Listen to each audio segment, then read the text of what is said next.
Hello అండి, అందరికీ నమస్తే. Welcome back to my channel Sarayu creations. Today short video వచ్చేసి యూపిన్ మేకింగ్ వీడియో అండి.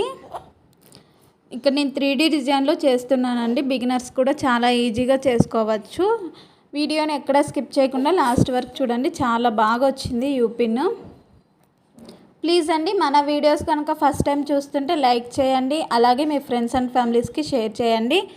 మరిన్ని నా వీడియోస్ కోసం నా ఛానల్ని సబ్స్క్రైబ్ చేయండి. మీకు కూడా ఇలాంటి యూపిన్స్ కావాలి అంటే పైన నా వాట్సాప్ నెంబర్కి మెసేజ్ చేయండి. అలాగే మన దగ్గర కస్టమైజేషన్ కూడా అవైలబుల్ ఉందండి. ఇక్కడ మనం 3D డిజైన్లో చేసాం కదండి, ఇది 1 అవర్ అయినా పక్కన పెట్టేయండి. ఎందుకంటే డ్రై అవ్వనిచ్చిన తర్వాత మనం OHP షీట్ని కట్ చేసుకోవాలి ఈ విధంగా. తర్వాత B7000 గ్లూ ఈ విధంగా మనము బ్యాక్ సైడ్ అంటించుకొని తర్వాత యూపిన్ స్టిక్ చేసుకుంటే రెడీ అయిపోయినట్లే అండి. నచ్చితే ఒక లైక్, సబ్స్క్రైబ్.